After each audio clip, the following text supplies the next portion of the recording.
Please join me in welcoming the incredible activist, pedagogue, and dream maker, Bill Ayers.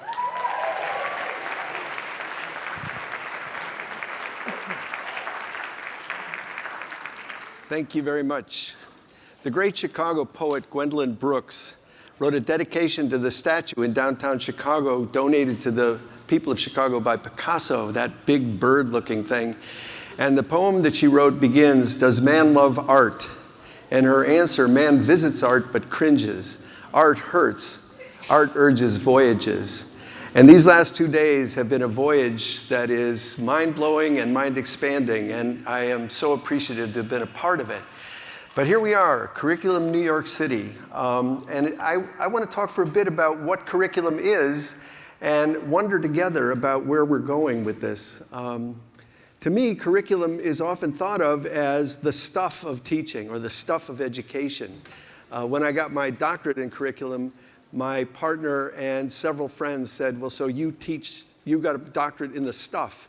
But we never thought of it that way. To us, curriculum was an engagement with two questions, two dynamic questions that we need to think about all the time. One is, what knowledge and experience is of most value?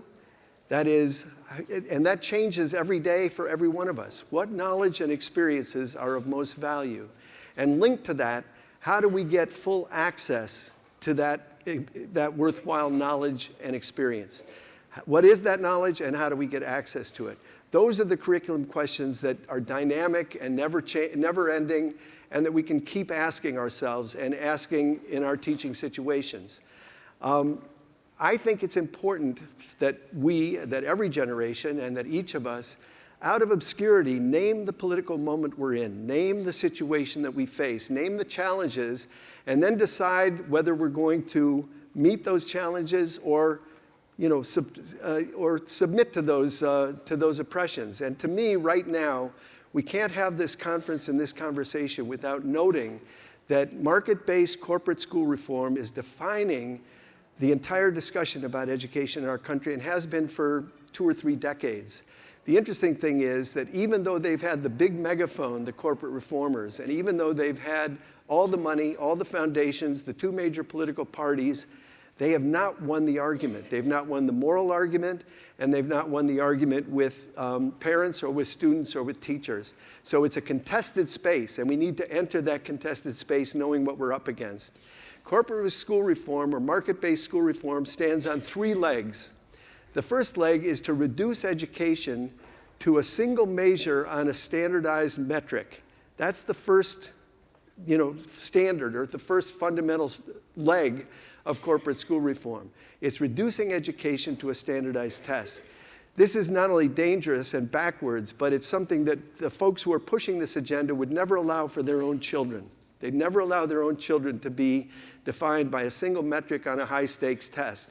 And yet that's what corporate school reform rests on. And the problem, I think you probably know, but the problem with this notion is that a performance metric only works as a performance metric if it's not used as a performance metric. Get it? A performance metric only works as a performance metric if it's not used as a performance metric. So if you're interested in how a hospital is doing with surgery, for example, you might say, well, as Medicare says, how long does somebody live? What's the mortality rate of somebody who's had surgery in this hospital? And for Medicare, the cutoff is 30 days. Guess what? People live for 31 days across the board, and then they die. Well, why? Because that's the metric of good health. Do you see what I'm saying? So it's the same with schools. For example, the metric for a good high school in Chicago is, quote, we send our kids to college. So we have one charter school in Chicago that sends 100% of its kids to college. And you look closely at it and you realize that they have the highest dropout rate in the city, and what counts as a college is anything. The beauty school down the street. So the metric that's being used goes to college, but the universe that it's supposedly describing is not. Standardized testing, relying on a single metric, is a mistake. The second leg of the stool of corporate school reform is to dismantle any collective voice of teachers. Here again, we have a huge problem, which is The collective voice of teachers, whatever you think of this union or this action or that action, is essential if we're going to talk about improving teaching and learning. One way of thinking about it is good working conditions are good teaching conditions, and good teaching conditions are good learning conditions. How do we get good working conditions? The collective voice of teachers has to be at the table. In Chicago, when they set standards in the fire department for how much equipment and how much personnel to bring into a burning building, firefighters are at the table discussing those standards. Wouldn't you hate it if the aldermen were the people deciding what to bring into a burning building? That's what is happening in schools. They're saying that the collective voice of teachers is irrelevant. And the third leg of the stool is the privatizing of the public space, the taking of what was once public and turning it into a private enterprise.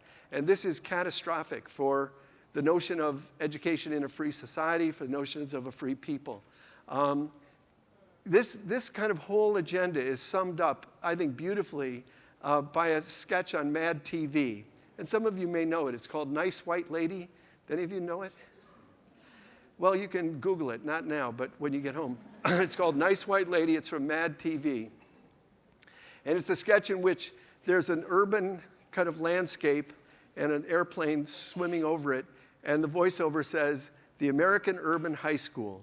There's nowhere more dangerous." And the camera sweeps into a classroom, and there you see a group of black and brown and Asian kids sharpening their knives and cleaning their pistols. And the voiceover says, "Out of control children, parents who don't give a damn, lazy, incompetent teachers. What could possibly help them?" And at that point, the door opens and a young woman peeks in and says, "Hi, I'm Amy Little. I'm here to help you." And the kids all growl at her. One girl with maximum urban attitude goes up to her and says, "What the fuck you know about me, bitch?" And, and starts to tell her story. And Amy Little takes out a pen and says, "Write that down." And soon all the kids are writing and winning Pulitzer Prizes, putting their guns away. And and this becomes kind of the quintessential idea. And so she goes to the teacher's lounge, and one of the older teachers says, "I know you mean well, Miss Little, but you have to understand these children are minorities." And she says, "I know, sir, but I can do anything. I'm a nice white lady." So, and the sketch ends with her jitterbugging in the hall with the kids, and the voiceover saying, "So if you want to change education, you don't need a better curriculum, you don't need better facilities, you don't need smaller classrooms. All you need is a few nice white ladies." And that's exactly the summary of what corporate school reform does. It's important also to remember that all schools are, and all school systems are mirror and window into a social order. So in any authoritarian system, fascist Germany, medieval Saudi Arabia, apartheid South Africa, whatever else is taught, they teach obedience and conformity. In a democracy, even an aspirational and flawed democracy, you would think there would be something different. Because there you would think education would be based on the notion that every person is of incalculable value. Every person is precious and the one and only who will ever walk the earth. And in that situation, you would think that what you would foreground in education are what you might think of as the arts of liberty: imagination, creativity, initiative, courage, those kinds of qualities. Because without those, we can't have free people or a free society. We have to keep our eyes on the kids themselves as we talk about school reform and on students themselves. And I return again to Gwendolyn Brooks, who in a wonderful poem called Boy Breaking Glass, in the middle of the poem turns towards the children and in the voice of one of the kids says this: "I shall create, if not a note, then a whole, if not an overture, then a desecration, but I shall create." And that is a theme song of every adolescent. It's the theme song of every human being. We intend to make a mark. We intend to create. And if we can't open up spaces for creativity and for initiative and for courage and for imagination, if we close those off, we certainly create the conditions for creating holes and desecrations. I want to end with Rosa Luxemburg, the great socialist who died in the early part of the 20th century.